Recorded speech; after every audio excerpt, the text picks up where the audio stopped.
Hello everyone, good morning and welcome back to my another vlog. তো এখন আমি একটু রেডি হব, আর এই যে শাড়িটা বার করছি এই শাড়িটাই আজকে পরবো। আসলে আজকে একটা নিমন্ত্রণ আছে, নিমন্ত্রণ বলতে একটা দাদার মেয়ের অন্নপ্রাশন, তো সেখানেই আজকে যাব। আর আজকে দিদিভাই আর আমার দুজনেরই ওইখানে নিমন্ত্রণ আছে। তো যাই, এবার একটু রেডি হয়ে নি, আবার তোমাদের সাথে পরে কথা হচ্ছে।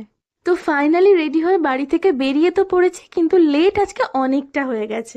আমি আর দিদিভাই দুজনেই আজকে ঠিক করেছিলাম যে বাড়ি থেকে একটু তাড়াতাড়ি বেরোবো, কিন্তু আমাদের সেই ভাবনাটা ভাবনাতেই রয়ে গেছে, আমরা সেটাকে কাজে আর করে উঠতে পারিনি। সেই অনেকটাই লেট করে বাড়ি থেকে বেরিয়েছি, আর লেট হোক আর যাই হোক বাড়ি থেকে যখন একবার বেরিয়ে পড়েছি তখন তো যাবই। তাহলে চলো যাওয়া যাক। তো চলে এসছি নিমন্ত্রণ বাড়িতে, আর এই যে একটা মিষ্টি পরীর ছবিটা দেখছো, এই পুচকেটারই আজকে অন্নপ্রাশন। তবে এখানে এসে না একটা উপরি পাওনা হয়েছে, মানে মেনলি তো এসেছিলাম অন্নপ্রাশন বাড়ির নিমন্ত্রণে, কিন্তু এসে দেখলাম দাদার বাড়ির লাগোয়াই রয়েছে একটা মায়ের মন্দির, আর এটা দেখে এক নিমিষে মনটা ভালো হয়ে গেল। তো যাই হোক, মাকে তো দর্শন করে নিলাম, এবার যাই নিমন্ত্রণ বাড়ির ভিতরে। নিমন্ত্রণ বাড়ির ভিতরে এসে দেখলাম যে পুচকে তো ঘুমাচ্ছে, কিন্তু পুচকের মা দাঁড়িয়ে আছে।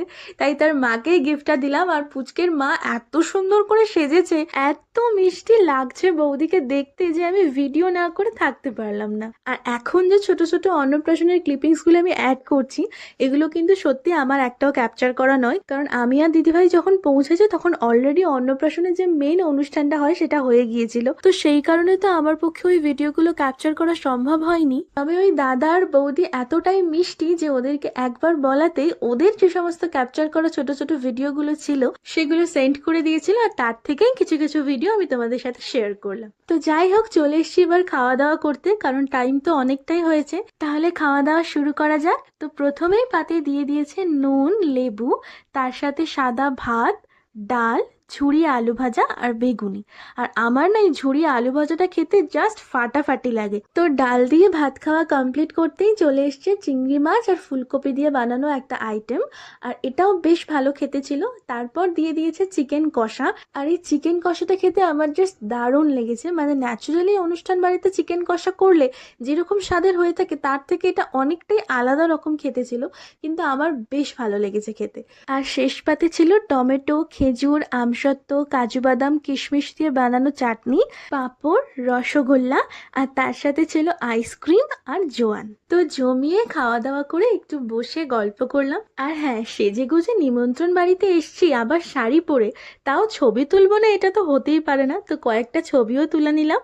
আর আমরা যখন এসেছিলাম তখন তো অলরেডি অনেকটা লেট হয়ে গিয়েছিল, তাই তখন পুচকেটা ঘুমিয়ে পড়েছিল।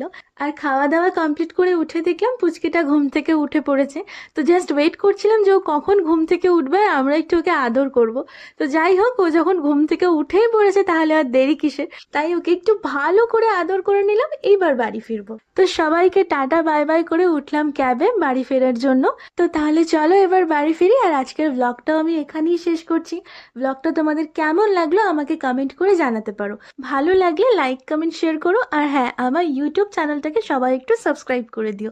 তাহলে চলো আজকের মতন টাটা, আবার দেখা হবে পরের একটা ভ্লগে।